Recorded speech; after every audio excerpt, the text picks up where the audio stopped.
for 25 plus years. I know I don't look like I'm that old, right?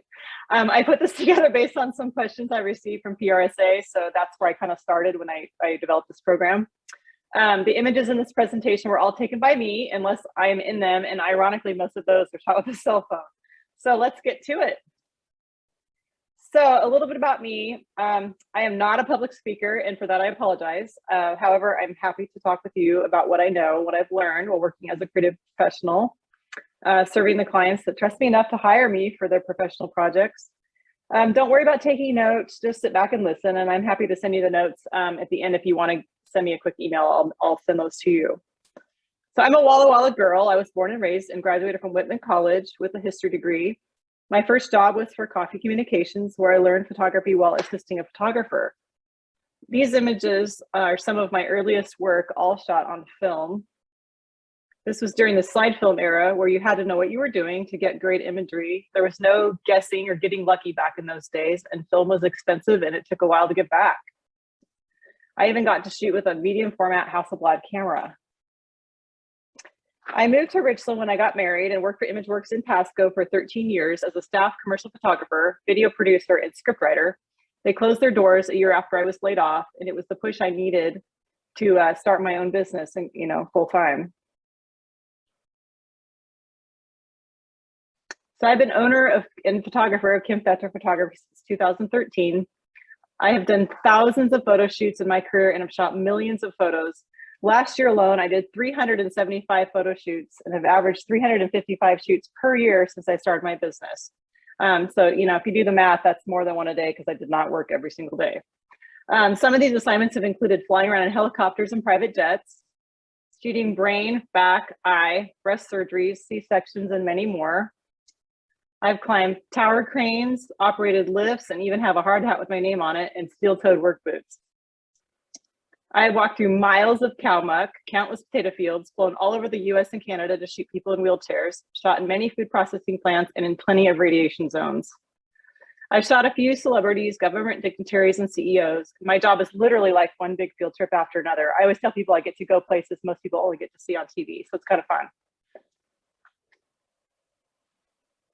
So what story are you trying to tell?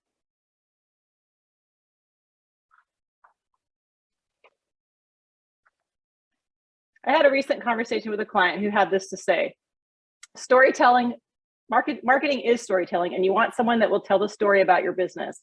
It's communicating with people about how your business relates to people and portraying the values you want to portray. You want people to appreciate who you are as a business. So you need a photographer that tells the story of your business well. Photographers are visual storytellers. Working with someone that is good at their craft is going to represent your brand and build client trust.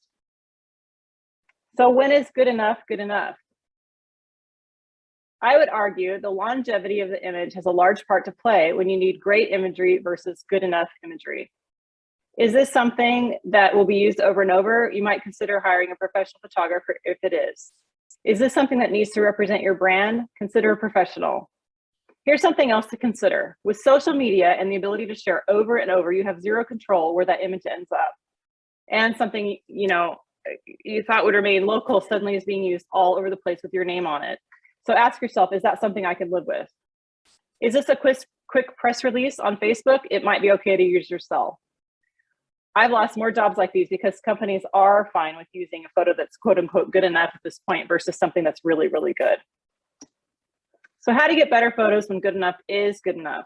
First of all, I feel it's a little bit unfair for organizations to ask their staff to take great photos when, if it's beyond a snapshot. I mean, it took us years to get where we were, and it's like handing me a hammer and asking me to build a house. I have a client that decided professional photography was too expensive, so they bought a consumer DSLR and a few lights and tasked a staff member with taking their staff headshots after doing a complete and very expensive rebrand. And they do not look on brand, and their headshots really aren't good. So at the very least, learn how to get better photos with your phone. It is much harder to get a usable cell phone shot inside. Outside photos generally turn out better with a cell phone.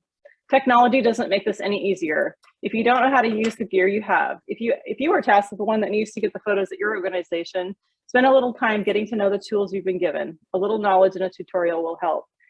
And if you really are the one doing this, you might actually ask a photographer if they're willing to help you just learn the basics. So here are some quick tips for better photography if you are tasked with this at your organization. And forgive me for starting at the beginning. I literally have no idea where you guys are at. First of all, clean your lens, plant your feet, hold your camera level, keep your arms tight against your body to avoid camera shake and blurry images. Keep your fingers free of the lens. I know this seems obvious, but I literally have to tell my husband to do this every single time. Have your subject stand still if that's an option. Don't put the subject in the center of every frame in every photo. Put them far left or right facing into the frame. This gives your designer some really nice white space for text. Get higher. This is me at the end of that arrow getting ready to shoot an all-employee staff photo for Cadlick at the top of the parking garage. This is literally the only time in my career that I was truly afraid of falling. This might be a little too high, but maybe not. Flying around in helicopters is literally one of my favorite things to do, but preferably with the door off. Here are some examples of photos shot from a higher angle. Get low.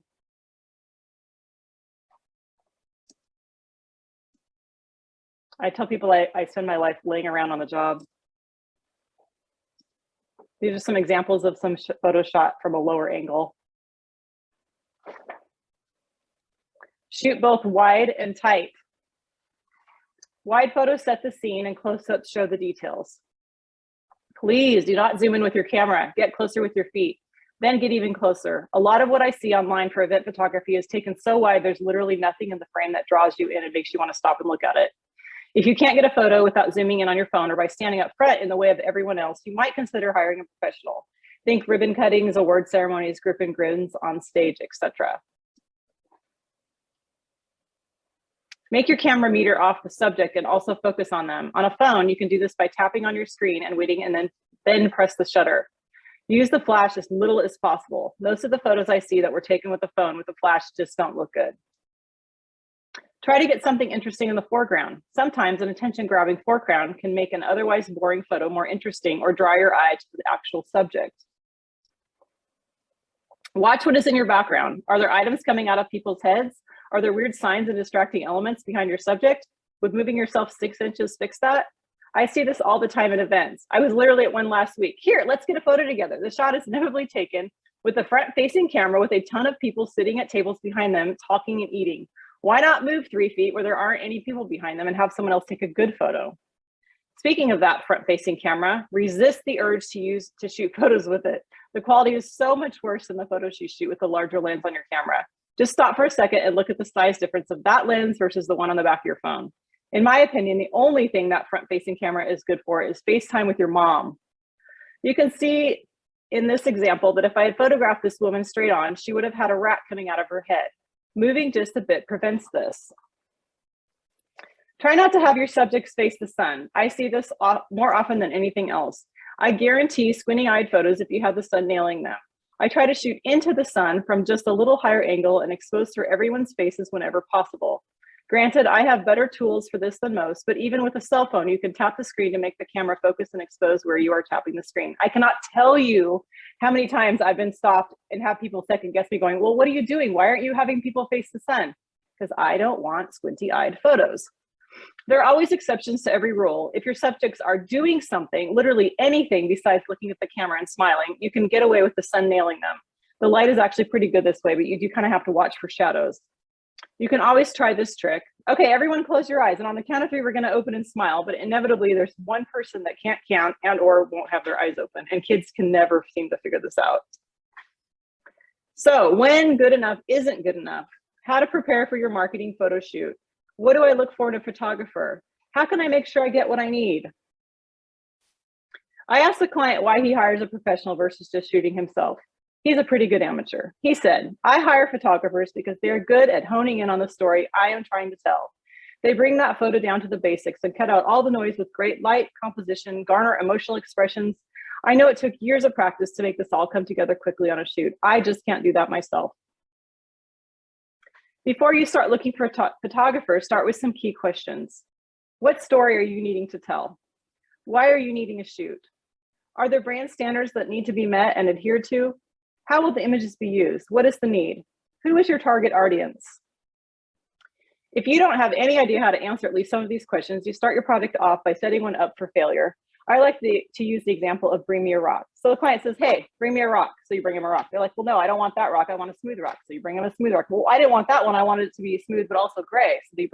So you see, my point is, if you don't have any kind of expectations up front or any kind of shot list or anything, it just sets everyone up for failure. So pre-production is really, really, really important. I cannot stress this enough. A good photographer can really help with laying out the schedule to help determine how much time some things will take just based on previous experience.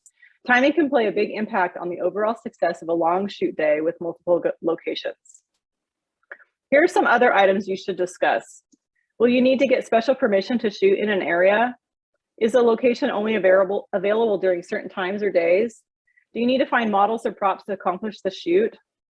I would not just assume that patients or clients will want to pose as subjects. I've wasted half a day just waiting for someone to agree to be photographed for a marketing shoot.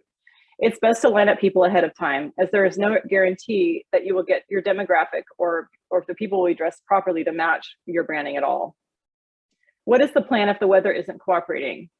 What will people in the photos be wearing? Are you leaving this up to them, or does this need to be planned out ahead of time?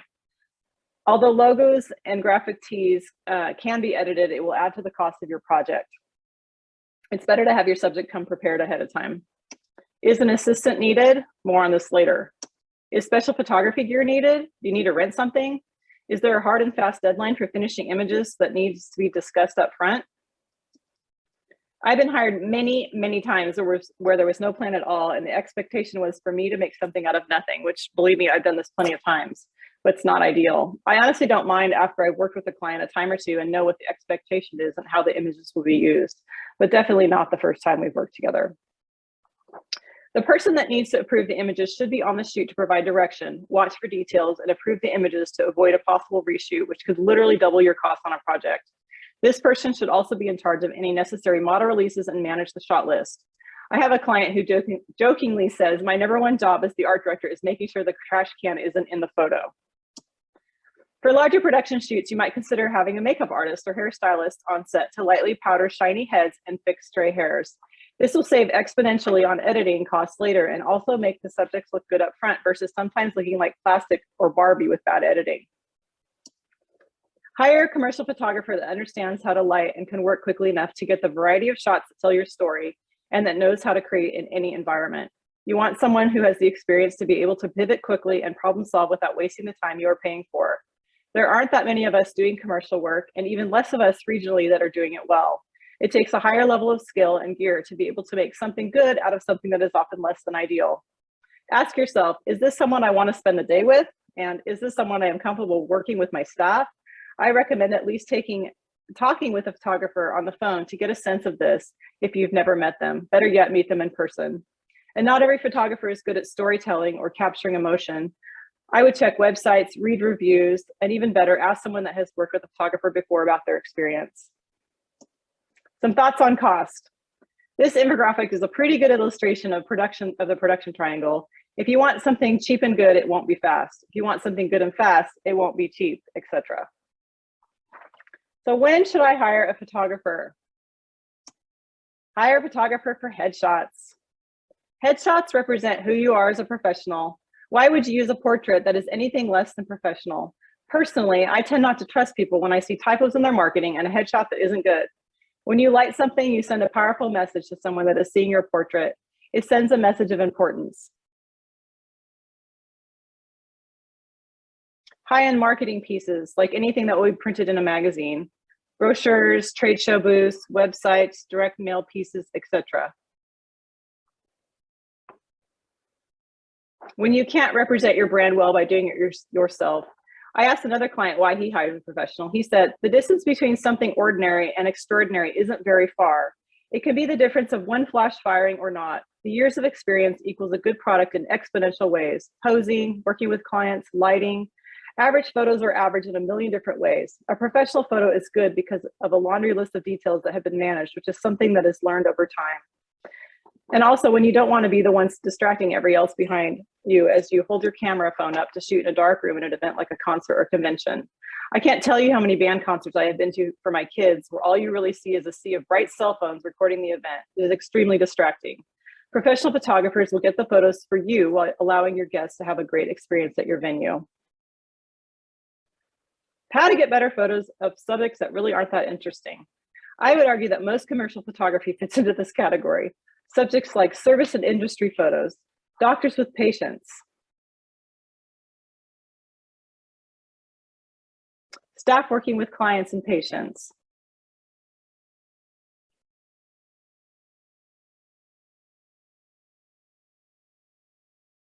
office workers and customer service photos, or staff working together, ribbon cuttings and award ceremonies. You might ask a photographer for input when scheduling a ribbon cutting or media event to make sure where you are setting up is good for good photos. I shot one recently where the ribbon was strung across the stage and thus the background included chairs, purses, and plastic water bottles. Plus, the background was being hit so hard by the sun that the background was completely blown out and overexposed, which was really distracting. A little scouting and a bit of an angle change would have made for much better results for both photos and video. A good photographer can help with good lighting, composition, lenses that can blur out distracting backgrounds. Location is really important, but I would argue that lighting and good composition are the most important factors for a winning image versus the one that's mediocre. Creative angles and an eye that sees things differently. We are a really weird breed of cat. I'm always driving my husband nuts as we drive anywhere because I'm constantly looking at everything as a new location to shoot. A tiny bit of styling, or at least, tiny bit of styling really helps too, with no logos and graphic tees, unless that's the look you're after. So how do I get shots that reflect diversity and inclusion in a workplace or community without looking exploitive or staged? I would argue that authenticity is more important than forced ethnic diversity. Try to use real people or your actual staff. We are all bombarded daily on our screens with imagery. We know when images like these are forced. So how do I get compelling images that will stop the scroll? How do you stand out from all the noise? People's time is the one thing we are all fighting for on social media. I feel like it's harder and harder to make an impression online these days. I see this constantly with my senior girls especially. I show them a gorgeous image of themselves and they just aren't sure it's good until 100 other people have liked and commented on their photos on Instagram. We are bombarded with thousands of images per day, which desensitizes us to really great imagery because we've already seen it. I can only speak to what I have learned in my own marketing efforts and in thinking about what makes me stop and pause. Show something different, weird, authentic, personal. In my non-expert opinion on this subject, the images that have garnered the most attention in my own feed have been personal. Show some sort of emotion. Images that are so beautiful they make people pause enough to like them. This super embarrassing photo of me after photographing 100 preschoolers and getting hit over the head with a stuffed chicken all day received more likes and client interaction than anything I have posted in months. Not joking. People want to be entertained. I would argue that people aren't heading to Instagram to find services or to shop. They go there to be entertained and to see what their friends are up to. So entertain them, keep them coming back. Unfortunately, good imagery is more and more important. We must feed that beast on social media, new content all the time, which is frankly is exhausting considering I would argue that most of it is actually ignored as people continue to scroll. To me, this means that it's important for any organization to have a library of images to pull from in order not to post the same things over and over. It seems that most don't, and then turn to sharing whatever is going on at the time and post an off-brand mediocre cell phone image that isn't representing their business well at all. Speaking of posting, make sure you're sizing your images correctly. What looks good on Instagram may not look good on Facebook and LinkedIn. Posting pixelated and out of focus images is also not going to represent your brand well. It's like posting captions with typos. It just isn't professional. And in my opinion, it makes customers doubt the validity of your brand. Now I'm going to speak out of both sides of my mouth. Sometimes a poorly designed image can make people pause. It's important to consider whether that goal outweighs going off brand. Too polished can seem cold or disconnected, whereas something less polished can feel more authentic and warm. I personally think this would be a fun topic for discussion. Can I have the raw files? No. For me, it's like showing up at work without a shirt on. Photos never look like they should straight out of the camera, ever. I don't care how good your photographer is. Personally, I don't think it's fair to ask for less than our best work, and why would you want to pay for anything less? How many of you would prefer to have your headshot used without editing? The results can be subtle, but enough that it matters. While we are on editing, pay attention to how a photographer's finished work looks. If you don't like their editing style, I would recommend hiring someone else. Are faces overly retouched or a bunch of weird filters applied that will look outdated in a year? Are the images overly sharpened to look digital? Has the sky been replaced and now the images look fake? What you see on their website and in their feeds is probably what you will get. Well, let's talk about assistants. I had to throw in a cute photo of my daughter attempting to help me on a shoot. The middle photo shows my actual assistant in a situation where I really needed another photographer or another set of hands. She actually is a photographer though. So let's stop for a second to talk about this shoot for a second, since PRSA chose photos from this shoot to market this talk. First, I love this client. They're great. They hired me to shoot photos for training and marketing purposes on how to correctly artificially inseminate cows on dairy farms. Yes, that's literally what I was shooting. If you want to discuss how to make a subject that isn't that pretty look good, this would be it. These are literally the grossest shoots I have ever been on. Walking through miles of cow crap with all your gear where the cows are just pooping and pooping and pooping about a foot from you all day. Ooh, it took a week just to get the smell out of my car. This was a case where I really, really needed another set of hands to help me haul gear because I knew good light was going to make a huge difference in the final images. The photo on the right illustrates how helpful it would have been to have an assistant. So not every shoot warrants an assistant, but here's how they help. Schlepping gear. I've had plenty of clients help me move gear over the years, and a few of you might actually have been, had the pleasure to help me with that. An assistant will know how to work your gear and be able to help make adjustments quickly, allow you to get more for your money in the long run. Having someone help the photographer allows you, marketing and communications client, to do your job, work with staff, approve images, art direct, etc. It is very difficult to get good, relaxed images of people when you don't have any time to build a rapport with them. Having an assistant allows me, the photographer, to build a tiny bit of trust with the subject, which then allows them to relax a bit. When I am messing with my lights and worrying about exposure and composition and all the things that it takes to get professional images, it's hard for me to also be getting to know a subject. I asked a longtime client what was different when working with me and preparing for this talk. He said, "You aren't afraid to talk to the subjects. In my experience, this is not something all photographers do. It's unusual." I believe when people feel that you actually care about them, they will trust you, trust that you won't make them look silly or ugly. I often tell people I work with that I am Vidal Sassoon. I don't look good unless you look good. This is probably the biggest reason I think an assistant is important. They allow me to do my job. Assistants also can act as a runner if something is needed. I was on a huge commercial shoot in Miami last year, and the model that was hired showed up without the shirt he was asked to bring. Luckily, my assistant was able to run to H&M a block away and buy the shirt that was needed. She also ran to get Band-Aids, water, and snacks to keep the crew going and keep us on schedule. I just cannot stress enough how a good assistant helps the entire day go a lot better and more efficiently. Do I know of sources for no cost and copyright-free photos? Sorry, no. This is like asking my accountant where I can get free accounting. I honestly don't know, as my entire business model is set up for shooting custom photography services. Should I use the same photographer my competitor uses? Absolutely. For example, I shoot for all 3 local hospitals and several more that are regional. I shoot for at least 5 local banks, all with different needs and styles. You can see these examples here.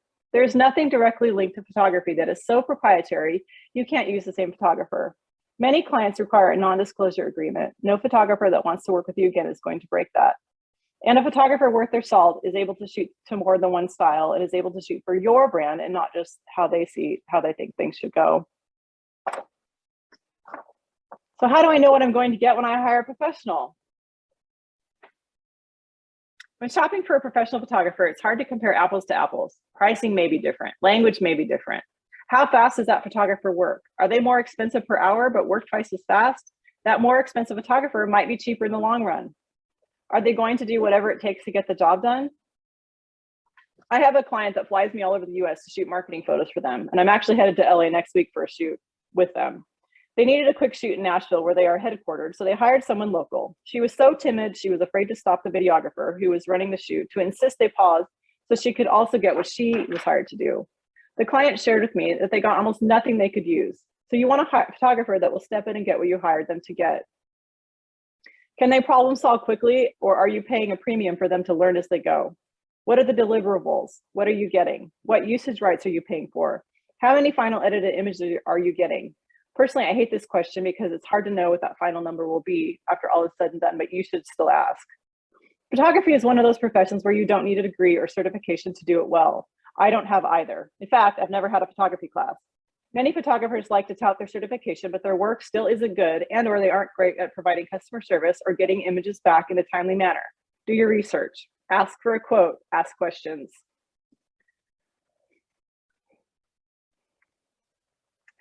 Let's talk about copyright for a second.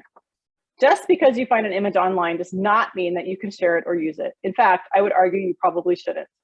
I had someone tell me that her tax dollars paid for it, so she can do whatever she wants with the images after stealing a photo off a client's website to make a nasty meme. I assured her she did not have the rights to do that.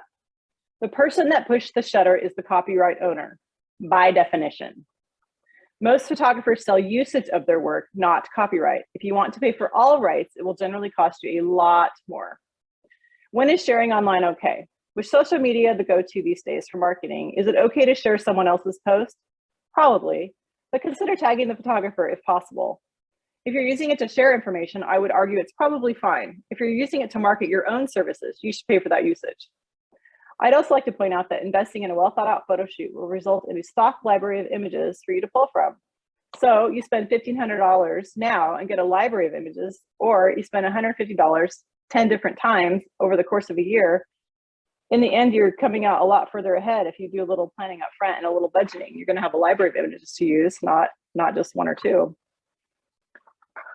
Hey, Kim. Thank you guys. Yeah. Oh, well, that timing worked great. I'm actually done. Yeah. So thanks, you guys. No, there's a couple great questions that came in as you're talking about, working with clients for photo shoots. There was one that said, how do brands work with a photographer to develop their photography brand? Is this filters, backgrounds, action versus still? Please elaborate. Well, I would argue that the clients that I've worked with that already have brand standards, those are developed by some marketing agency, and then they usually share those with me. I'm just going to stop sharing my screen. They usually, now you disappeared.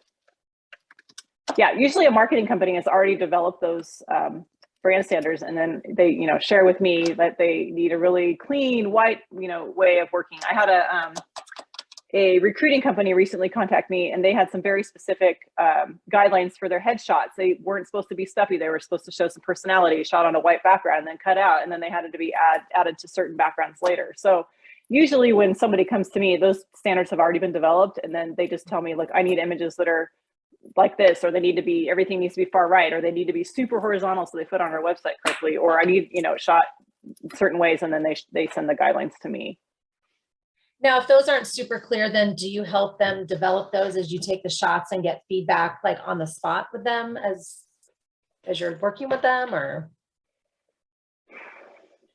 I don't know. I mean, I would argue more often than not, people just say, I need good images for this, and this is how I'm going to use them. And then we just go out and shoot as much as we can get, both, wide, tight, vertical and horizontal. And then they end up with a bunch of images that they can use for various things. Oh, perfect. And when you're on the photo shoot with your clients, are you showing them your photos on the camera as you go so that they can give you input about possible changes? Absolutely, because I hate reshoots. In fact, knock on wood, I've only had to do a few in my entire career. But that's why I think it's so important to have the client with me on the shoot so that they can say, yeah, that's totally what we had in mind, or no, it's totally not. We need to do, these other things. And I needed this, or this isn't going to kind of fit in our layout that we need. And so I just cannot stress enough how important it is to have the actual client on the shoot. Perfect. And then someone asked, what do you ask your clients to put in a shot list? Well, I have to laugh. So I'm going to LA next week for a shoot for my wheelchair client that I've shot with tons and tons. And I laugh because the videographer's like, well, based on the shot list, how long do you think it's going to take to shoot in certain areas? And I started laughing. I said, I legitimately have never seen a shot list from this client, ever. So I don't know. I just show up and shoot stuff. And it's always just worked. But, I basically, let me think for a second here about clients that, more often than not, I don't get a shot list. It's more like, this is our need. This is what we're shooting. I'm trying to think. I just did a shoot for Astoria Health recently where they had some very specific needs because it was all supposed to be for a magazine layout. And so they, needed their CEO, and it had to be shot a certain format to fit on the cover, but the cover was a weird format. So, she gave me very specific, I need a horizontal of our CEO. I need a vertical of these people in this shot. So if that's the case where I needed a very specific shot list. So I always shoot more than they ask for, just in case they have other needs for things like that. But that's a good place to start. It sounds like that expectation setting you were talking about at the beginning is so important, that instead of coming to you and asking for a rock, being pretty specific. Exactly. I mean, at least have some idea of what's, happening, and then the whole thing about, actually finding the people that are going to be in the photos in the first place. I've, over the last 6 months, have been to 17 Pacific Cataract and Laser clinics all over from Anchorage to, all over the Northwest. And there's instances where they were relying on patients to be the patients of the photos. Well, there was one clinic where literally no one wanted to be in the photos, even including their employees. Like, they just did not want to be in pictures. So, they sent me to, I can't remember which clinic it was, Spokane or something. And literally, like, I'm going, okay, well, you're paying me for my time, but I can't find anybody to shoot. So, having those things developed up front is kind of important. A lot of times people just wing it. We joke, I've been on a lot of shoots where, people need their staff, environmental portraits, their staff working. Well, they don't tell the staff up front. They just want to catch them off guard. There's two sides to that. Sometimes that's better because then they don't have time to freak out about it and think about it and worry about it. But on the other hand, most people like a little bit of heads up so they can, do their hair or their makeup or whatever, wear clothing that they're happy about, to be in these photos and who knows where they're going to be used later, right? Yeah, absolutely. I was just thinking about the cataract and laser one. I don't think I would have wanted a picture while I was getting my laser surgery done. Okay, so we have a couple more questions here. I'm going to go through the list, but okay, we've got, so what are possible photography degrees that you might recommend would be worth finding out about? I don't know. Okay. There are actually, correct me if I'm wrong, and I know there's a few people on here that might know better than me, but I don't know that there are any schools anymore that specifically have photography. I mean, like, it used to be like the Brooks Institute of Photography was like the place to go, and I think they closed their doors. I know that the professional organization I belong to, Professional Photographers of America, are constantly pushing their degrees, but I don't know. I mean, I know too many people that have that degree that kind of suck, frankly, and that aren't very good with customer service. That it's like, I really think it's important to get to know who you're working with and or truly ask people that have worked with that person before what they think, because I don't know, even Google reviews, it's great to get them, but I mean, how many Google reviews are you going to get that are honest? That, it's like when you live in a small town, are they really going to say what they really thought, because it's going to make things weird when you run into each other later? I mean, that's true. I just really think it's important to ask other people what they thought of their experience, because they're much more likely to be honest, one-on-one. This might be a kind of loaded question. So what are some things you've changed in your photography process from when you started 20 years ago? Honestly, I think the biggest difference for me is just learning how to run a business. I've always joked that if you aren't you can be a mediocre photographer and make a great living if you're good at business, but not the other way around. So for me, like, just learning the business side of running a business has been the biggest difference. And, technology has changed too. When I started, it was all film. And so, then we slowly progressed to digital, which completely changed how you shoot. So I don't know, it's kind of a hard thing to answer. Okay. All right. Ooh, we're getting a lot of questions. Okay, here we go. For the staff expected to do the quote unquote good enough, what equipment besides a camera or phone would be helpful? Good enough. Honestly, just learning how to take a decent photo with your phone. I mean, these phones these days, the technology is ridiculously good, and just, getting a little bit closer versus zooming in will eliminate some of those pixelated, out of focus kind of looking images. Granted, you can get away with a lot more if something is on screen versus if it's printed, just because of the differences in the DPIs, 72 versus 300. You can get away with a lot more on screen, but as soon as something's printed and you did this thing, where you're zooming in, it's just not going to be printed well. So I would argue that, and honestly, getting closer. I hate to call clients out, so I'm not going to be specific, but I was just going through my feed this weekend, and I saw one of my clients that had posted an event that was happening, and literally the photos were taken from so far back that you don't even really know what's going on. Get closer. That's probably my biggest piece of advice. Get closer. Focus in on something that's happening that will draw people in. because people tend to want to see, you know, that we relate to each other. So if you're showing something that's zoomed in enough that it causes you to pause and engage, I would argue that's way better than shooting a whole scene or a whole room. No, and get closer with your feet. Don't zoom in. Stop zooming in. Stop that. Okay, so stop zooming in and use your feet. We've got that. Okay. For portraits, how do you get people to be comfortable and not look so stiff? Truly talking to them ahead of time. Sometimes I'll just stop talking. I can stop shooting and just have a conversation. And I'll even tell them, you know, how would you stand if I wasn't taking your picture and we were just having a conversation? How would you stand? And then they will inevitably change their posture and do something different. And it really does make a difference. I'll often tell them to stop and breathe. You know, okay, don't move. Just stop and take a big old breath, let it out your mouth. I'm like, okay, let's keep going. You know, so I think you kind of sometimes have to distract people. And you know, and the other thing is that sometimes helps them too is to show the images on the back of the camera. So I show them like, and I cannot tell you how many times like I've heard people say, wow, that's actually pretty good. You know, so then they suddenly build confidence and they start to trust you and then they relax. But I think so many people are used to seeing crappy images of themselves posted that they kind of freeze up, and then you get stuff that's super stiff or stuffy. Yeah, I can imagine. Okay, another question. What are the subjects that require specialized knowledge? I've used food specific photographers, but I'm sure there are other specialties. Newborns. Newborns, okay.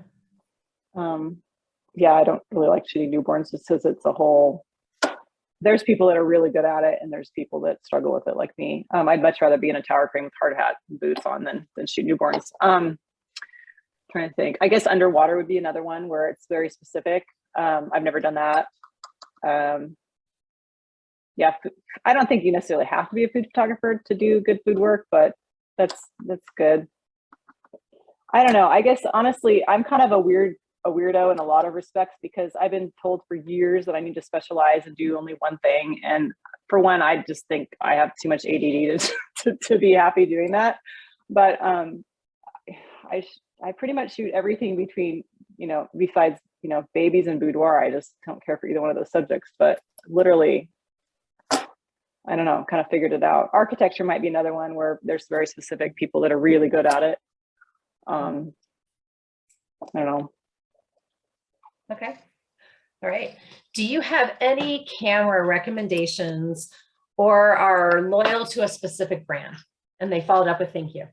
I'm a snob when it comes to photography. I would either choose a Nikon or Canon. I've been a Nikon girl for 26 years. However, if you are looking for a camera, I would recommend going to the site dpreview.com. They are an amazing site where you can compare and contrast features, bodies. You know, if you don't need video, then you don't, you know, pick a camera that you're not paying for video.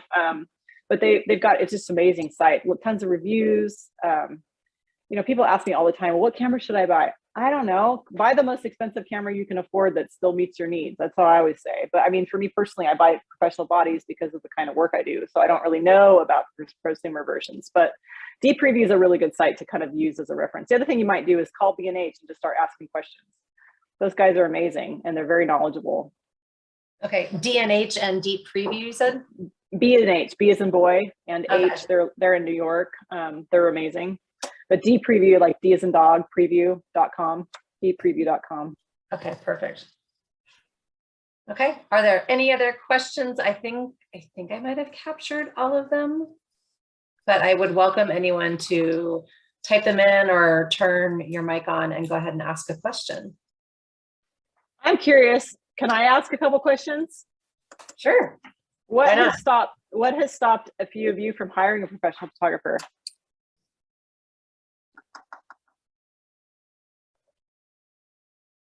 Oh, wow. Okay. Budget, cost, Yeah. cost, money, timing.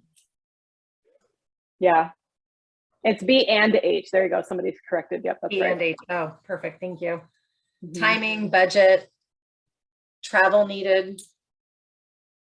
For me as a graphic designer, it's almost always my client's budget and my client's timing. Mhm.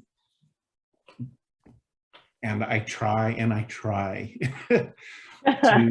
to make them understand the importance of that.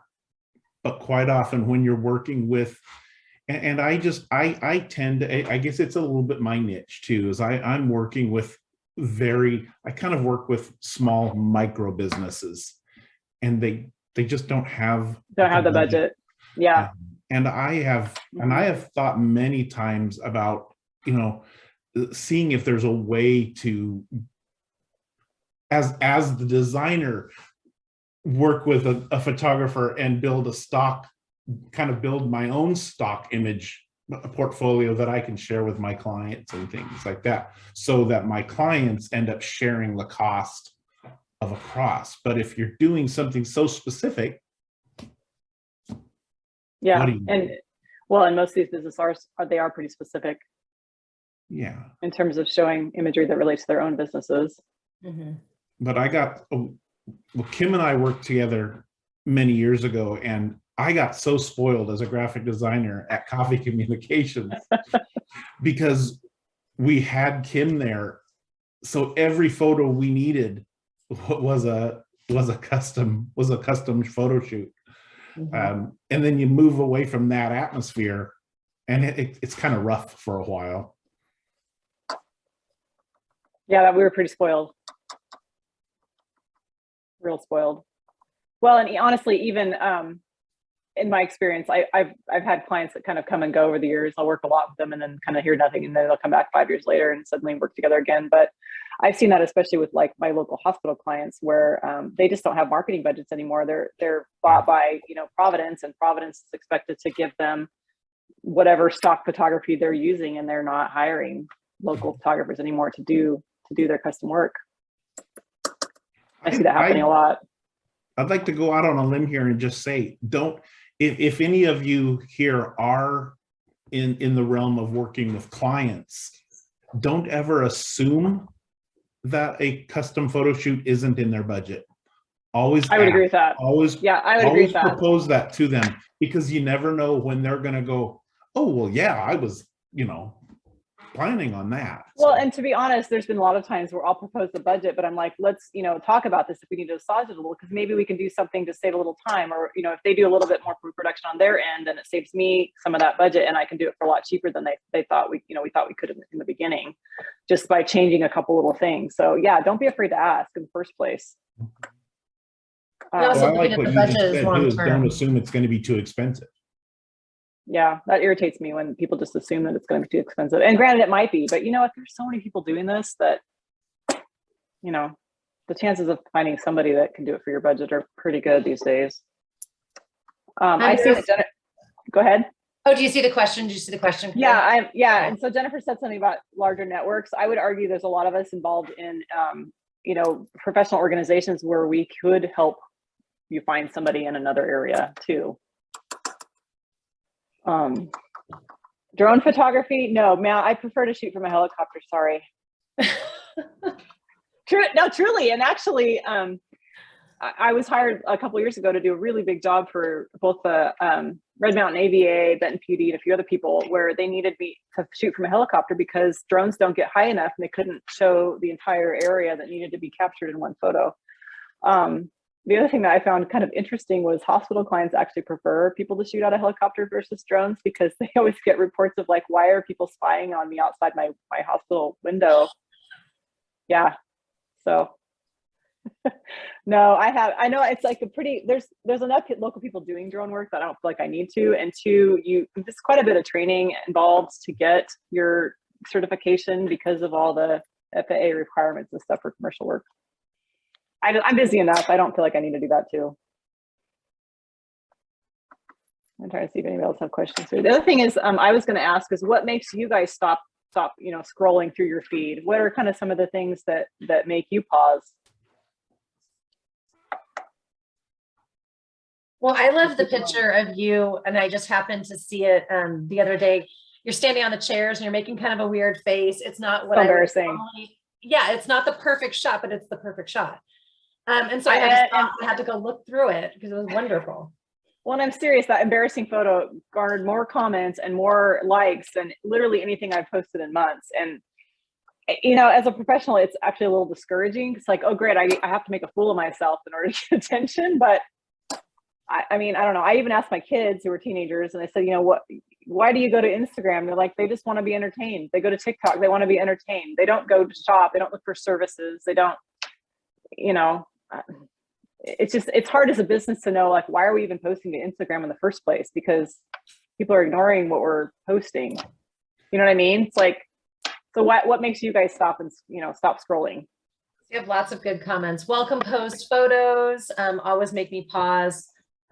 Personality, which is I think what I was speaking to on yours. If I can see someone's personality, I stop.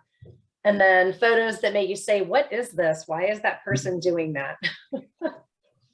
I like more candid. I don't like posed stuff. And so I like to see the action. Yeah.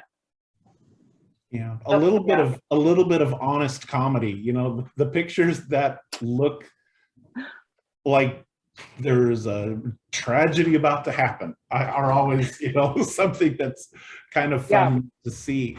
I think I want to push back a little bit on that being entertained and shopping. Quite oftentimes you don't know that you're shopping, but you're entertaining, and all of a sudden you see somebody in a hiking shot and go, oh shoot, I need new boots. Wonder what kind of boots they're wearing. So yeah, that's true. Always, you're right. Always be thinking of that shopping thing.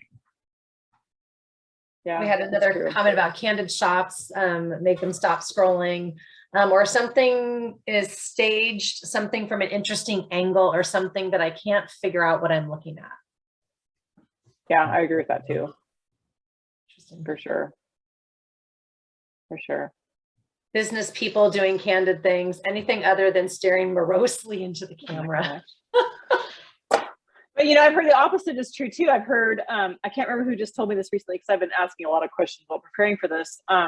And maybe it was actually, I don't remember, but anyway, somebody told me that the photos that they get the most comments on are the ones where people are looking at the camera, because people can relate to those people. And then it brings in the whole storytelling aspect of being able to relate to their brand, and those are the photos that work best for them. So, I mean, I don't know. It's not really.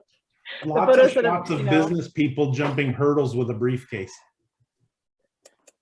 Yeah. No.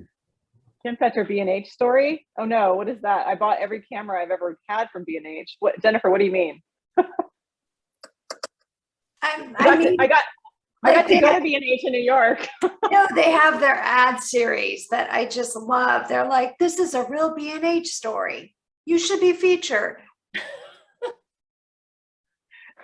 Feel free to recommend that.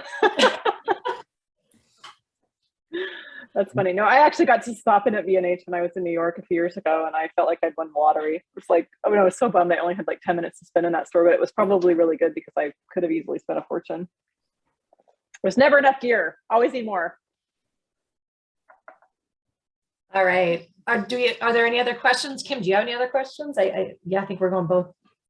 I don't know. If you guys think of something, email me. You know, if you want the notes from this, email me. Some of this is extremely basic, and I realize, but I have no idea where people are at, honestly.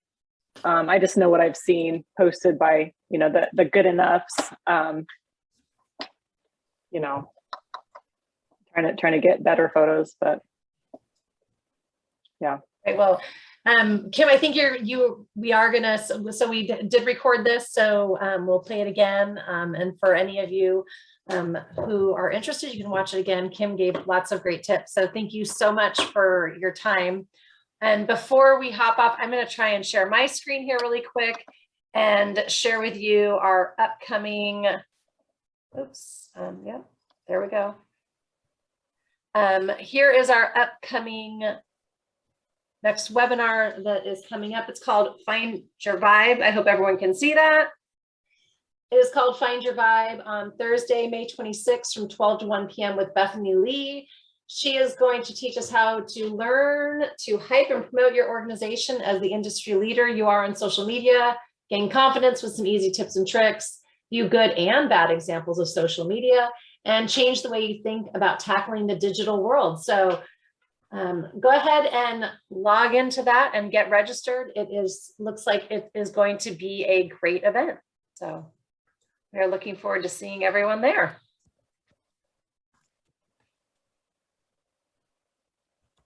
All right, any other questions or anything else that I can help you with? Thanks, you guys, for the opportunity to do that. It's completely out of my comfort zone, to say the least. Kim, you did great. It was good Thank to you. hear everything and to have you with us today. So thank you so much. And we'll get that recording sent out to everyone else. Thank And you, Andrea Kim. did remind me that Thank you, I don't guys. have a link quite yet. So the link will be coming soon. Thanks, Kim. That was awesome. Great Thanks, job. Nick. Kim. Thanks, everyone. Have a good rest of your day, guys. Thank Okay, you. bye.